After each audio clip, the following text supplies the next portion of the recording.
J'espère sincèrement que vous allez bien. Le 11 janvier 2026, un événement plutôt curieux s'est déroulé lors d'un conseil des ministres conduit par nul autre qu'Abdi Tebboune. J'espère sincèrement que vous allez bien. Le 11 janvier 2026, un événement plutôt curieux s'est déroulé lors d'un conseil des ministres conduit par nul autre qu'Abdi Tebboune. Mais ce qui a surtout attiré l'attention, c'est la mise en scène. Shingerstar inattendu du jour n'était pas seulement présent. Il trônait carrément à côté du Premier ministre dans une posture qui ne laissait aucun doute sur leur supposée égalité hiérarchique. Une image soigneusement orchestrée dont on analysera les coulisses et implications politiques un peu plus tard. Mais revenons à ce qui a clos ce conseil, un message final. Et quel message? Une déclaration énigmatique, floue, aux contours si flous qu'on se demande encore à qui elle s'adressait vraiment. À première vue, cela semblait concerner les Haragas, ces jeunes Algériens, partis tenter leur chance ailleurs. Mais en lisant entre les lignes, difficile de ne pas y voir un message ciblé contre ceux qui, installés à l'étranger, s'opposent ouvertement au régime. Ceux qui prennent la parole en ligne ou dans les médias pour dénoncer avec virulence les figures du pouvoir. Bref, ce texte ressemble moins à un appel rassembleur qu'à un clin d'œil nerveux à ses détracteurs exilés. Alors que contenait exactement ce fameux communiqué final que disait noir sur blanc le texte pondu par ce conseil des ministres présidé par Abdi Tebboune. Accrochez-vous, je vous le résume fidèlement. Juste avant de refermer les débats, le chef de l'État s'est adressé aux jeunes Algériens vivant à l'étranger, notamment ceux plongés dans des conditions précaires, souvent sans papier, en affirmant qu'ils avaient été, je cite, « délibérément égarés » par des manipulateurs convaincus de pouvoir saboter la réputation de l'État algérien en se servant d'eux comme marionnettes depuis l'extérieur. Selon le communiqué, ces jeunes n'auraient enfreint la loi que très légèrement. Parfois, c'est la peur d'un simple interrogatoire par les forces de l'ordre qui les aurait poussés à fuir. Et puis, il y a ceux mal intentionnés qui se seraient servis des chiffres de la Harga pour salir l'image du pays et semer la panique dans l'esprit des jeunes, les incitant ainsi à fuir clandestinement. Résultat, ces jeunes se retrouvent aujourd'hui isolés à des milliers de kilomètres de chez eux, privés de leur famille, brisés par la misère, réduits à des travaux humiliants. Et certains d'entre eux, hélas, finissent enrôlés dans des jeux troubles contre leur propre nation. Le communiqué s'inquiète aussi du risque de récupération par des réseaux criminels à l'étranger, ce qui pourrait ternir leur nom aussi bien dans leur pays d'accueil que sur la terre qu'ils ont quittée. En conclusion de cette réunion ministérielle tenue sous la houlette du président de la République, et bien entendu avec la bénédiction unanime de toutes les institutions républicaines, une décision généreuse a été adoptée, offrir une seconde chance à ces Algériens et Algériennes exilés, à la seule condition qu'ils promettent la main sur le cœur de ne pas recommencer. Autrement dit, repentez-vous, rentrez et tout ira bien.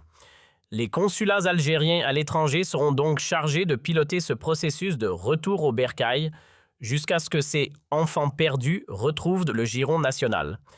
Mais attention, cette main tendue ne s'adresse pas à tout le monde, sont blacklistés tous ceux qui auraient du sang sur les mains trempés dans des trafics d'armes ou de drogue ou collaborer avec des services de renseignement étrangers dans le but de nuire à la patrie.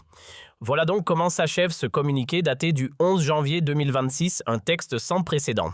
C'est ni plus ni moins la première fois que le pouvoir de Tebboune ose évoquer de manière frontale et officielle la question de la Harga, ce phénomène longtemps nié et désormais enfin nommé. Jusqu'à tout récemment, les autorités algériennes tenaient un discours bien rodé, la Harga. Juste des cas isolés des écarts marginaux de quelques jeunes égarés. Même lors de l'affaire retentissante de la fin 2025, vous savez, cette spectaculaire fuite de 7 mineurs algériens en situation irrégulière ont persisté à minimiser. Selon les institutions officielles, dont la très sérieuse revue LJ, tout cela ne reflétait en rien l'état du pays, ni son progrès fulgurant. Un simple accident de parcours en somme. Mais cette fois-ci, surprise, Abdi Tebboune et son père Jim montent sur scène ensemble pour changer le refrain. Oui, les Haragas existent. Oui, ils sont de plus en plus nombreux. Et non, ils ne fuient pas uniquement la pauvreté. Ce qui se passe là, dans ce communiqué, c'est une reconnaissance formelle des Algériens jeunes, ou moins jeunes, hommes, femmes, parfois des familles entières, risquent leur vie pour traverser la Méditerranée.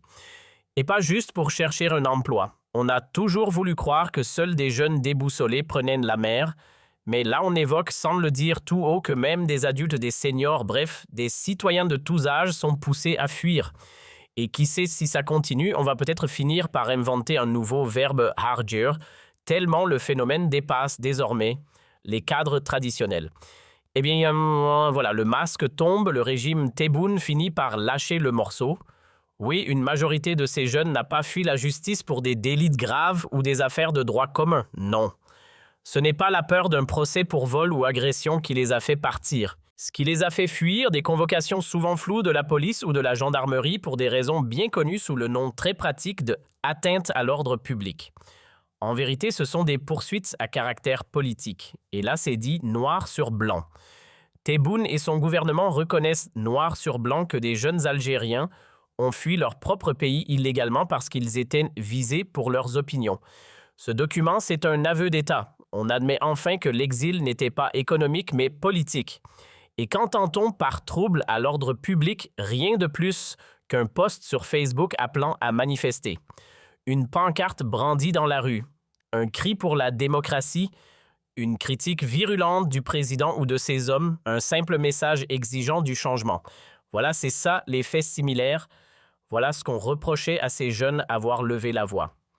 Donc oui, on peut le dire, clairement, c'est un aveu, un vrai. Une reconnaissance officielle limpide. Et franchement, il était temps. Alors merci Abdi Tebboune d'avoir enfin eu cette étincelle de lucidité ou peut-être un éclair de réalisme pour admettre que si la harga a pris une telle ampleur, ce n'est pas à cause d'un simple mal du voyage, mais bien parce que la répression politique a poussé des jeunes dehors parfois jusqu'à l'exil. Car dans ce fameux communiqué, pas un mot sur la misère sociale, silence total sur le chômage, rien sur les difficultés économiques. Non. Ce qui est dit noir sur blanc, c'est que ces jeunes n'avaient violé aucune loi, qu'ils sont partis, qu'ils vivent aujourd'hui dans la précarité souvent sans statut légal, mais qu'ils auraient été, tenez-vous bien, trompés. Une version bien pratique, mais qui, malgré ses contradictions, cache mal la vérité. Et cette vérité, elle fait mal. Parce qu'au fond, c'est un aveu noble, même si tardif, le régime admet avoir traqué, persécuté des jeunes pour leurs idées. Et aujourd'hui, il découvre que cette pression, ce harcèlement a alimenté l'exil et donc la harga. Et qu'une fois arrivés à l'étranger, ces jeunes réduits au silence chez eux deviennent bruyants. Ils prennent la parole en ligne, rejoignent des collectifs politiques, deviennent dans le jargon officiel des subversifs. Traduction des militants de TikTok, de Twitter, de YouTube, bref, des voix libres. Tout a démarré là dans cette mécanique bien huilée de la répression. Ce n'est pas un conte. C'est quand une simple convocation tombe celle d'un commissariat ou d'une brigade de gendarmerie. Et pourquoi? Parce qu'on a osé parler, publier, marcher, s'assembler. Parce qu'on a cru que les droits civiques, ça se pratiquait pas, juste s'affichait. Et là, bim, c'est estampillé atteinte à l'ordre public. Mais soyons clairs, c'est de la répression politique, ni plus, ni moins. Une chasse ciblée contre ceux qui dérangent. Et là, franchement, on aurait espéré un peu plus d'audace dans l'introspection du régime, parce que convoquer, c'était juste le début. Beaucoup de ces jeunes ont été emprisonnés. D'autres condamnés. Certains avaient des mandats d'arrêt au-dessus de la tête. Il y en a qui ont passé des nuits en garde à vue, d'autres ont goûté au coup, certains, on n'ose à peine le dire, ont été torturés. Ce qu'il faudrait maintenant, une enquête, une vraie. Que le pouvoir demande à ses propres services de sortir les dossiers et de faire la lumière sur le sort de ceux qu'on appelle pudiquement anciens détenus d'opinion ou militants exilés. Qu'on ouvre les archives, qu'on regarde ce qu'ils ont vécu. Et là, peut-être, on pourra parler de justice, de vérité et surtout de mémoire. Ce qui intrigue maintenant, c'est ce glissement étrange du discours. D'un côté, le pouvoir admet que ces Algériens sont bel et bien à l'étranger, qu'ils sont partis, mais tout de suite après, il les lie à des réseaux hostiles, voire carrément mafieux, comme si l'exil politique menait automatiquement au bas-fond de la criminalité. Et pourtant, dans la même phrase, on nous parle de régularisation, de réhabilitation. Vous suivez? Parce que moi, j'ai du mal. L'appel lancé par l'État sonne faux et même un peu absurde. On tend la main, mais en soupçonnant. On propose un retour en insinuant la trahison. Et puis surtout, on continue d'associer le terme harga à de simples jeunes désorientés, alors que dans la réalité, la liste est bien plus longue. Hauts fonctionnaires, cadres, anciens, policiers, militaires, directeurs d'entreprises, magistrats, même tous ont pris la fuite. Pas pour fuir la pauvreté, mais pour échapper aux griffes de la répression. Ils ont quitté le pays parce qu'ils étaient dans le viseur. On voulait les interroger, les faire parler, les accuser parfois de liens avec des figures de l'opposition à l'étranger, des activistes subversifs selon le langage officiel. Il y en a des dizaines, des centaines, peut-être chacun avec son histoire, mais tous fuyant un même fléau, la persécution politique. Et ça, le discours officiel semble l'oublier, ou faire semblant. Parlons franchement, cette histoire de régularisation n'a aucun sens. L'État algérien annonce vouloir régulariser des gens qui vivent déjà à l'étranger. Mais comment et surtout pourquoi lui? Si ces personnes sont en France, en Espagne ou ailleurs en Europe, ce n'est sûrement pas Alger qui décidera de leur statut. Ce sont les autorités du pays d'accueil qui ont ce pouvoir, pas celles du pays d'origine. Les Algériens qui se trouvent en France, ce n'est pas un hasard. Il y a les liens historiques, la langue commune, les attaches familiales économiques. La majorité ne débarque pas là-bas pour le climat. Et quand ils sont en situation irrégulière, c'est à Paris, Madrid ou Rome de trancher, pas à Alger. Alors l'Algérie, dans tout ça, qu'est-ce qu'elle peut faire? Leur imprimer un nouveau passeport, leur ouvrir la porte s'ils décident de revenir? Très bien. Mais qu'on ne parle pas de régularisation comme s'il s'agissait de migrants illégaux en Algérie. Ces jeunes ont déjà des papiers algériens. Ils peuvent rentrer quand ils veulent. Ils sont chez eux. Pas besoin de consulat ni de procédure spéciale. C'est une fausse complexité pour un faux problème. Mais enfin, de quelle régularisation parle-t-on exactement? Car si on gratte un peu le vernis, ce n'est pas une affaire de simple papier. Ce que les autorités appellent régularisation, c'est en réalité un processus réservé à ceux qui traînent des casseroles judiciaires. Des jeunes qui ont fui l'Algérie à cause de poursuites politiques et qu'on invite aujourd'hui à se présenter, non pas à une mairie, mais à un consulat et pas n'importe lequel. Car derrière cette façade diplomatique, ce sont les bureaux de sécurité qui les attendent. Et ces bureaux, ils sont chapeautés par la DDSE, Direction de la documentation de la sécurité extérieure, autrement dit, le service de renseignement extérieur. Oui, vous avez bien compris, la régularisation passe par un tête-à-tête avec les services secrets. L'idée, c'est de leur proposer un retour au pays, mais un retour sous condition. Il faut négocier, montrer patte blanche, parfois même s'aligner sur certaines exigences floues. On leur promet une réintégration paisible sans arrestation, sans poursuite, si et seulement si tout se passe bien dans les coulisses. Et ça, ce n'est pas une régularisation administrative, c'est une mise à l'épreuve politique. Au final, on continue d'exercer un contrôle, d'enrober la répression dans un emballage plus poli. Or, soyons honnêtes, ces jeunes ne sont pas irréguliers en Algérie. Ils le sont dans les pays où ils ont trouvé refuge, que ce soit en France, en Espagne ou ailleurs. Et là encore, ce ne sont pas les autorités algériennes qui décident de ça.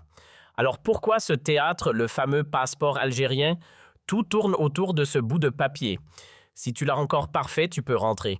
Si tu l'as perdu, s'il est expiré, ou pire encore, si tu l'as volontairement remis en demandant de l'asile politique, là c'est une autre histoire.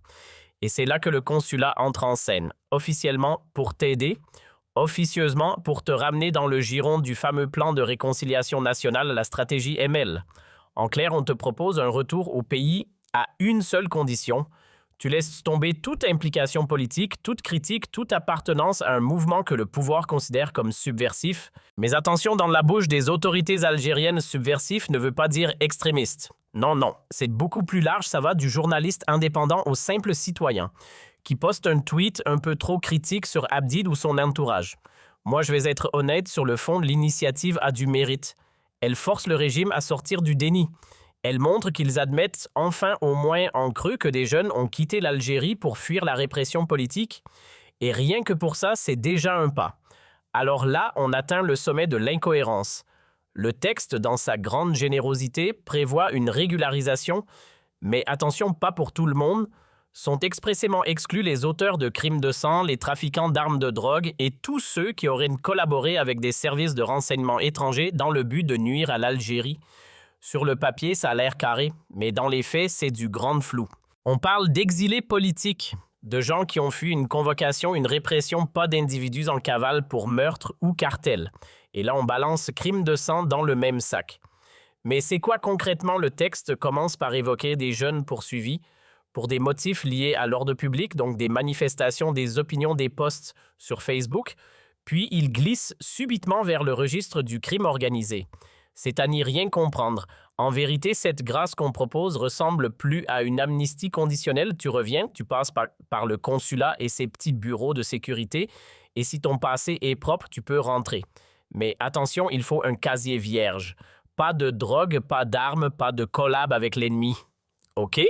Mais quelqu'un qui aurait vraiment commis un crime de sang n'est pas un exilé politique, c'est un criminel recherché par Interpol ou les autorités européennes. Et ces profils-là, franchement, ils ne sont pas nombreux à passer entre les mailles du filet en France ou en Espagne.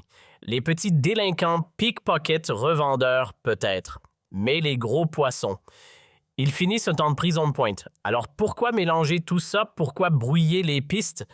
On dirait qu'on applique mécaniquement les termes d'une grâce présidentielle à des exilés qui n'ont rien demandé. En gros, on dit « on vous pardonne » à condition que vous rentriez et arrêtiez de critiquer Tebboune. C'est ça le vrai message. Bon, OK. On va pas faire la fine bouche, merci pour l'aveu.